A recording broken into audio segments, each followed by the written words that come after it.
आज का लेक्चर किसके ऊपर है आपका? Today's lecture on functions of thrombocyte and blood clotting. यानी प्लेटलेट के फंक्शन क्या है वो सारे पढ़ेंगे। और क्या है ब्लड क्लोटिंग, यानी ब्लड की क्लोटिंग, यानी अपनी ह्यूमन बॉडी के अंदर जब कोई एक्स्ट्रा ब्लीडिंग होती है, इंजरी या फिर अगर कोई प्रॉब्लम एक्सीडेंटल केस में, वो ब्लीडिंग स्टॉप कैसे होती है उसको क्या बोलते हैं? Blood clotting. उसकी मैकेनिज्म और इंट्रोडक्शन आज के लेक्चर में डिस्कस करेंगे। आज का लेक्चर शुरू करने से पहले एक बार क्या है पीछे का लेक्चर रिवाइज कर देते हैं, जिसके अंदर क्या था? थ्रोम्बोसाइट इंट्रोडक्शन, यानी प्लेटलेट का जनरल इंट्रोडक्शन था कि उसकी शेप एंड स्ट्रक्चर कैसी होती है और उसके अंदर कौन से ऑर्गन्स प्रेजेंट होते हैं। वो क्या है एक बार रिवाइज कर लेते हैं।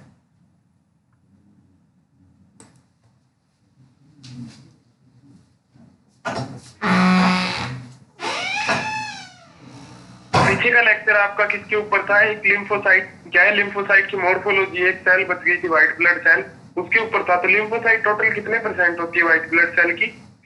25 से 35% होती है टोटल ल्यूकोसाइट, किसके? कंप्लीट व्हाइट ब्लड सेल के परसेंट के। There are two type of leucocyte, यानी ल्यूकोसाइट कितने प्रकार की है? 2 प्रकार की है, लार्ज लिम्फोसाइट और क्या है स्मॉल लिम्फोसाइट। लार्ज लिम्फोसाइट में क्या है डायमीटर कितना है? 10 to 12 माइक्रोमीटर। और साइटोप्लाज्म कैसा है इसका? Quality of cytoplasm is more than compare to small lymphocyte. यानी क्या है कि लार्ज लिम्फोसाइट का जो साइटोप्लाज्म है उसकी क्वांटिटी जो है, यानी मात्रा जो है वो क्या है ज्यादा है, यानी इज मोर, यानी क्या है ज्यादा है देन कंपेयर टू किसके कंपेरिजन में? स्मॉल लिम्फोसाइट के, यानी छोटी सेल्स की कंपेरिजन में बड़ी सेल्स के अंदर साइटोप्लाज्म की क्वांटिटी क्या है, मात्रा क्या है, ज्यादा है। Next small lymphocyte. तो स्मॉल लिम्फोसाइट का डायमीटर कितना है? 7 माइक्रोमीटर। न्यूक्लियस कैसा है? Large, major part of cell. Large यानी क्या है साइटोप्लाज्म तो कम होता है स्मॉल लिम्फोसाइट में, ठीक है, तो न्यूक्लियस का साइज क्या होगा? बड़ा होगा। और क्या है सेल का जो मेजर पार्ट है, यानी मेन जो पार्ट है वो किसके द्वारा ही बना होता है? न्यूक्लियस के द्वारा।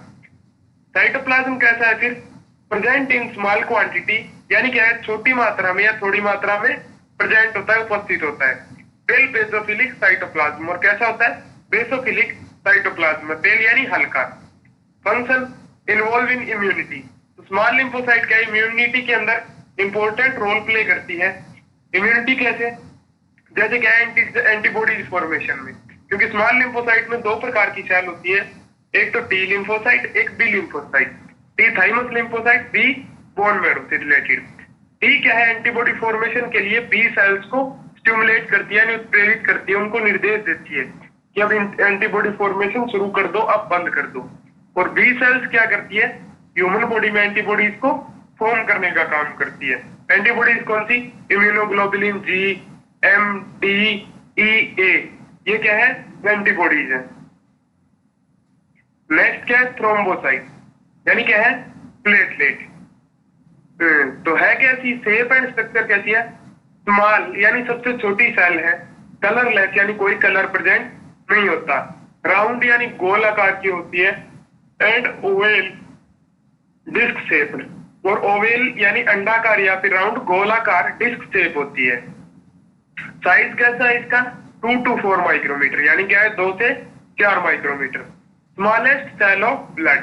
और ब्लड की क्या है सबसे छोटी कोशिका है? कौन? थ्रोम्बोसाइट। न्यूक्लियस कैसा है इसका? एब्सेंट होता है, यानी अनुपस्थित होता है थ्रोम्बोसाइट के अंदर। तो ब्लड के अंदर 2 प्रकार की सेल है जिसमें न्यूक्लियस एब्सेंट होता है, एक तो रेड ब्लड सेल, एक थ्रोम्बोसाइट। और व्हाइट ब्लड सेल्स के अंदर क्या है? न्यूक्लियस प्रेजेंट होता है। नॉर्मल काउंट क्या है थ्रोम्बोसाइट के? तो 1.5 to 3.5 लाख सेल पर एमएम, यानी 1,50,000 से 3,50,000 लाख सेल पर एमएम क्यूब है। लाइफ स्पान कितनी है व्हाइट ब्लड सेल थ्रोम्बोसाइट की? तो लाइफ स्पान क्या है इसकी? 9 से 12 दिन, यानी 9 to 12 डेज। तो शुरू से देखिए थ्रोम्बोसाइट क्या है? Small, colourless, round and oval disc, यानी छोटी है, विदाउट किसी कलर के है, राउंड या गोलाकार या अंडाकार डिस्क शेप जैसी होती है। Size 2 to 4 micrometre. और smallest cell of blood. Blood की क्या है? छोटी, सबसे छोटी कोशिका है। न्यूक्लियस एब्सेंट रहता है थ्रोम्बोसाइट में। नॉर्मल काउंट कितने? 1.5 to 3.5 लाख सेल पर एमएम क्यूब। और लाइफ स्पान कितना है इसका, 9 से 12 दिन। नेक्स्ट फॉर्मेशन, यानी बनती कहाँ है, कैसे बनती है। It is form in bone marrow from megakaryocyte. It is form in bone marrow, यानी थ्रोम्बोसाइट किस में बनती है, कौन से ऑर्गन में बनती है, बोन मैरो के अंदर, और फ्रॉम मेगाकैरियोसाइट, और बनती किससे, मेगाकैरियोसाइट सेल से। विच इज लार्ज, और मेगाकैरियोसाइट क्या है, बड़ी सेल होती है, मल्टी न्यूक्लिएटेड सेल, और बहुकेंद्रकीय सेल होती है, यानी न्यूक्लियस काफी प्रेजेंट रहते हैं उसमें। नेक्स्ट लाइन में क्या है, 1 megakaryocyte form around 2000 to 4000 platelet, यानी 1 मेगाकैरियोसाइट जो सेल है वो क्या है, 2000 से 4000 प्लेटलेट सेल को फॉर्म करती है, यानी बनाती है। Megakaryocyte and platelet production is regulate by thrombopoietin, यानी मेगाकैरियोसाइट जो है उनका बनना और प्लेटलेट सेल का बनना। तो आपको पता है अगर मेगाकैरियोसाइट सेल ही नहीं बनेगी तो प्लेटलेट कहां से बनेगी, तो दोनों क्या एक दूसरे पे डिपेंड है। प्रोडक्शन यानी उनका बनना, इज रेगुलेट बाय, यानी किसके द्वारा रेगुलेट होता है, किसके द्वारा नियमित होता है, थ्रोम्बोपोइटिन के द्वारा।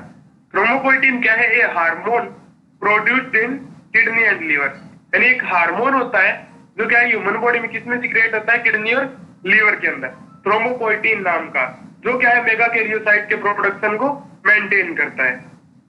Next, old platelet are destroyed by phagocytosis in the spleen and liver, और पुरानी जो प्लेटलेट है वो किसके द्वारा डिस्ट्रॉय की जाती है, बर्बाद की जाती है, फैगोसाइटोसिस प्रोसीजर के द्वारा, यानी सेल को एनगल्फ करके उसको तोड़ दिया जाता है, किल कर दिया जाता है। और किसके अंदर की जाती है ये प्रोसीजर, लीवर और स्प्लीन के अंदर। तो शुरू से देखिए फॉर्मेशन में, it is form in bone marrow and from megakaryocyte, यानी क्या है कि एक थ्रोम्बोसाइट का फॉर्मेशन बोन मैरो के अंदर चलता है और मेगाकैरियोसाइट सेल के द्वारा होता है, which is a large multinucleated cell, जो क्या है एक बड़ी बहुकेंद्रकीय सेल है। एक मेगाकैरियोसाइट कितने प्लेटलेट फॉर्म करती है, 2000 से 4000 सेल। और प्लेटलेट यानी मेगाकैरियोसाइट का प्रोडक्शन है वो किसके द्वारा मेंटेन किया जाता है, थ्रोम्बोपोइटिन हार्मोन के द्वारा। और पुरानी प्लेटलेट को किसमें डिस्ट्रॉय किया जाता है, लीवर और स्प्लीन के अंदर, इसके द्वारा फैगोसाइटोसिस के द्वारा। नेक्स्ट, स्ट्रक्चर ऑफ थ्रोम्बोसाइट, यानी इसकी संरचना कैसी है। The cell membrane of platelet has a coating of glycoprotein, यानी जो सेल मेम्ब्रेन है प्लेटलेट की वो किससे बनी होती है, सेल मेम्ब्रेन यानी बाहरी आवरण, वो किसका बनाता है, ग्लाइकोप्रोटीन का, that prevent adhesion to the normal endothelium, जो किससे बचाता है प्लेटलेट को, यानी नॉर्मल ब्लड सेल की जो इनसाइड है एंडोथेलियम उससे चिपकने से बचाता है। Next, it also contain phospholipid platelet membrane content receptor which attach them to the one-wheel brand factor collagen and fibrinogen. It also contain, यानी यह रखती है थ्रोम्बोसाइट phospholipid platelet, यानी उसके अंदर क्या है, फोस्फोलिपिड की मेम्ब्रेन भी प्रेजेंट रहती है। कंटेंट रिसेप्टर, और क्या है उन मेम्ब्रेन में क्या पाया जाता है, फोस्फोलिपिड की रिसेप्टर पाए जाते हैं, विच अटैच देम, जो किससे अटैच होते हैं, वन व्हील ब्रांड फैक्टर से और कोलिजन और फाइब्रिनोजन फैक्टर से। Platelet contain mitochondria and various enzyme that form ATP and ATP, यानी प्लेटलेट के अंदर क्या है, माइटोकॉन्ड्रिया पाया जाता है और क्या है कई प्रकार के एंजाइम पाए जाते हैं जो क्या है एटीपी और एडीपी को फॉर्म करते हैं। Next, platelet contain of 3 type of granules, यानी प्लेटलेट के अंदर कितने प्रकार के ग्रेन्यूल्स पाए जाते हैं, कणिकाएं 3 प्रकार की, एक तो अल्फा ग्रेन्यूल, एक डेंस ग्रेन्यूल और lysosomal granule. The alpha granule have platelet derived from growth factor, von Willebrand factor and thrombospondin. The alpha granule have platelet, यानी अल्फा ग्रेन्यूल्स हैं, हैव यानी प्लेटलेट के अंदर प्लेटलेट डिराइव्ड, प्लेटलेट क्या form करती है, क्या प्राप्त करती है उनसे, ग्रोथ फैक्टर और वन व्हील ब्रांड फैक्टर और थ्रोम्बोस्पोंडिन, यानी अल्फा ग्रेन्यूल्स किससे बने होते हैं, one Willebrand factor, growth factor और थ्रोम्बोस्पोंडिन से। Next, dense granule contain non protein substance such as serotonin, ATP, ADP and carbon dioxide. तो डेंस ग्रेन्यूल क्या रखता है कि नॉन प्रोटीन सब्सटेंस, ऐसे पदार्थ जिसमें प्रोटीन प्रेजेंट नहीं हो, और उनका नाम क्या है? सतह, यानी किसके जैसे? सीरोटोनिन हो गया, एटीपी हो गया, एडीपी हो गया या कार्बन डाइऑक्साइड हो गया। नेक्स्ट क्या है? प्लेटलेट की स्ट्रक्चर। स्ट्रक्चर के अंदर क्या है? एक तो अल्फा ग्रेन्यूल प्रेजेंट रहते हैं। ग्लाइकोजन किस लिए प्रेजेंट रहता है? स्टोरेज एनर्जी के रूप में, जब आवश्यकता हो प्लेटलेट को तब एनर्जी को काम में ले ले। और क्या है? डेंस ग्रेन्यूल है, डेंस ट्यूबुलर सिस्टम है, ठीक है। और क्या है? सेल मेम्ब्रेन, माइक्रोट्यूब्यूल्स प्रेजेंट है, माइटोकॉन्ड्रिया प्रेजेंट है, ठीक है। ये सारे ऑर्गन क्या है? प्लेटलेट के अंदर प्रेजेंट रहते हैं। नेक्स्ट है प्लेटलेट की स्ट्रक्चर किसमें? पीबीएस के अंदर, यानी पेरिफेरल ब्लड के अंदर। अगर एग्जामिनेशन में देखें प्लेटलेट कैसी दिखेगी आपको? बिल्कुल एक ब्लू डॉट के जैसी दिखेगी, सबसे छोटी सेल है।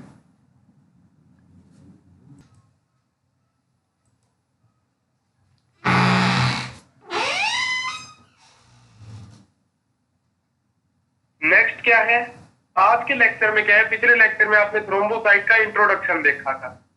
आज के लेक्चर में क्या है? फंक्शंस ऑफ थ्रोम्बोसाइट, यानी थ्रोम्बोसाइट के फंक्शन क्या है, काम क्या करती है वो अपनी बॉडी में। तो सबसे पहला फंक्शन देखिए जो मोस्ट इंपॉर्टेंट है, help in the blood clot by forming a platelet plug. यानी क्या है? हेल्प इन द, यानी मदद करती है किसमें?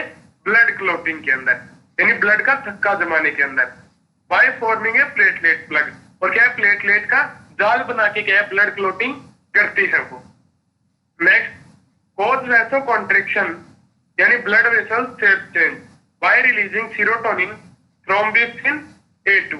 और क्या है? ब्लड वेसल्स की जो शेप होती है, यानी क्या है कि उनको लार्ज करती है या फिर स्मॉल करती है, वो भी मेंटेन करती है कौन? प्लेटलेट। और किसके द्वारा? बाय रिलीजिंग सीरोटोनिन और थ्रोम्बोक्सिन A2, यानी कौन से दो सब्सटेंस रिलीज करके? सीरोटोनिन और थ्रोम्बोक्सिन A2 रिलीज करके वो क्या है? वासो कॉन्ट्रेक्शन भी करती है, यानी ब्लड वेसल्स की शेप को भी मेंटेन करती है। Next, accelerating the process of clotting. और क्लॉटिंग की जो प्रोसीजर है ब्लड के अंदर, उसकी स्पीड को भी एक्सीलरेट करती है, यानी बढ़ा देती है। Next, involve in phagocytosis of antigen antibody complex and virus.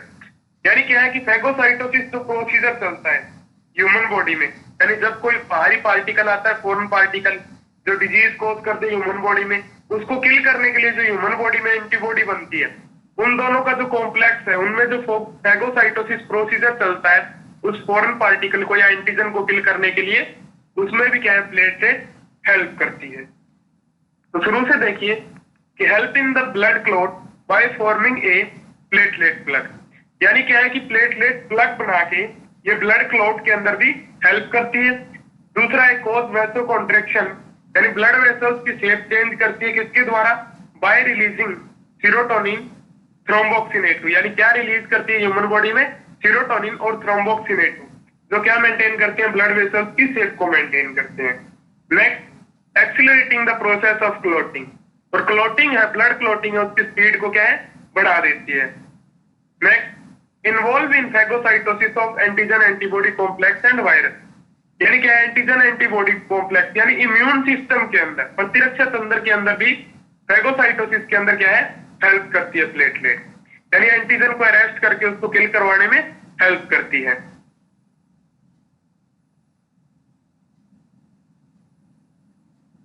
Next क्या है? Help in the repair, help in the repair the damage of endothelium. और क्या है? ब्लड वेसल्स की जो अंदर की सरफेस होती है, उसके अंदर क्या प्रेजेंट होता है? इनसाइड में एंडोथेलियम, यानी ब्लड वेसल्स की शेप के अंदर कोई प्रॉब्लम आती है एंडोथेलियम में, उसको रिपेयर करती है, यानी उसको हील करती है, उसको सही करती है, उसमें भी मदद करती है कौन? Platelet. Next, store and transport of 5 hydroxy tryptone. और क्या है कि 5 हाइड्रोक्सी ट्रिप्टोन को स्टोर करती है और उसको ट्रांसपोर्ट भी करती है। Next, play a role in inflammation. और क्या है? इन्फ्लामेशन के अंदर, यानी सूजन के अंदर भी रोल प्ले करती है। आपको पता है कि जब कोई इनसाइड इंजरी हो ह्यूमन बॉडी में या फिर अदर कोई प्रॉब्लम हो, तो क्या है? उस जगह क्या है? सूजन आ जाती है, इन्फ्लामेशन आ जाती है। तो उस जगह क्या इकट्ठी हो जाती है? प्लेटलेट, न्यूट्रोफिल या फिर मैक्रोफेज, और क्या है? किल्ड बैक्टीरिया या वायरस, वो सारे इकट्ठे होकर क्या है? इन्फ्लामेशन करते हैं। तो शुरू से देखिए कि help in the repair damage of endothelium, यानी ब्लड वेसल्स के एंडोथेलियम को रिपेयर करती है, उसको सही करती है। और क्या है, स्टोर एंड ट्रांसपोर्ट ऑफ 5 हाइड्रोक्सीट्रिप्टोन, और 5 हाइड्रोक्सीट्रिप्टोन को स्टोर करती है, ट्रिप्टोफैन को स्टोर करती है और उसको ट्रांसपोर्ट करती है दूसरी जगह। Play a role in inflammation, और इन्फ्लामेशन के अंदर भी इंपॉर्टेंट रोल प्ले करती है। नेक्स्ट क्या है, ब्लड क्लोटिंग यानी रुधिर का थक्का बनना या हीमोस्टेसिस। ठीक है, तो आपने देखा कि ब्लड क्लोटिंग किसका फंक्शन है, प्लेटलेट का। तो प्लेटलेट से जुड़ा हुआ है एक तरीके से, तो इसको यहीं पढ़ लेते हैं। तो ब्लड क्लोटिंग है क्या, coagulation is the process of making blood clot, यानी कोएगुलेशन यानी क्या है, किसी चीज का थक्का बनना या कोएगुलेट करके उसमें पार्टिकल्स बना के क्या है, प्रोसीजर है एक जिसका, ब्लड क्लोटिंग का, यानी क्या है, ब्लीडिंग को स्टॉप करने का प्रोसीजर है। ह्यूमन बॉडी से आउटसाइड में जो ब्लीडिंग होती है उसको रोकने का प्रोसीजर है। Next, this is an important and complex process that enable the bleeding to plug and heal lesion. This is an important यानी ये क्या है, एक महत्वपूर्ण, कॉम्प्लेक्स यानी जटिल, यानी थोड़ी क्या है, एक तरीके से हार्ड, कॉम्प्लेक्स प्रोसेस है। दैट इनेबल यानी जो क्या है, इनेबल कर देती है, बंद कर देती है किसको, द ब्लीडिंग को, यानी ह्यूमन बॉडी से आउटसाइड में होने वाली ब्लीडिंग को बंद कर देती है। किस चीज से, टू प्लग यानी जाल बना के, एंड हील लीजन, और लीजन जो होते हैं, घाव जो होते हैं, उनको भरने का काम करती है। Next, this is how to stop unwanted bleeding. तो ब्लड क्लोटिंग क्या है कि कैसे अनवांटेड यानी अनैच्छिक ब्लीडिंग हो रही है उसको रोका जाए, उसी को क्या बोलते हैं अपन, ब्लड क्लोटिंग। तो शुरू से देखिए, coagulation is the process of making blood clot, यानी कोएगुलेशन क्या है, ब्लड क्लोटिंग क्या है कि ब्लड को स्टॉप करने का प्रोसीजर है, ब्लड क्लोट बनाने का प्रोसीजर है, यानी थक्का बनाने का प्रोसीजर है। Next, this is an important यानी महत्वपूर्ण, कॉम्प्लेक्स यानी जटिल प्रोसीजर है, क्योंकि आपको पता है 13 क्लोटिंग फैक्टर मिलके क्या है, ब्लड क्लोट बनाते हैं। तो क्या है, ये थोड़ी हार्ड प्रोसीजर है। दैट इनेबल द ब्लीडिंग, जो क्या है, एक्स्ट्रा होने वाली ब्लीडिंग को स्टॉप कर देती है, किस चीज से, प्लग बना के यानी जाल बना के, एंड हील लीजन्स और घाव को भरने का काम करती है। Next, this is how to stop unwanted bleeding. तो ब्लड क्लोटिंग क्या है कि कैसे अनवांटेड यानी अनैच्छिक होने वाली ब्लीडिंग को रोका जाए। नेक्स्ट क्या है, हीमोस्टेसिस। तो हीमोस्टेसिस क्या है, एक तरीके से ब्लड क्लोटिंग का ही दूसरा नाम है।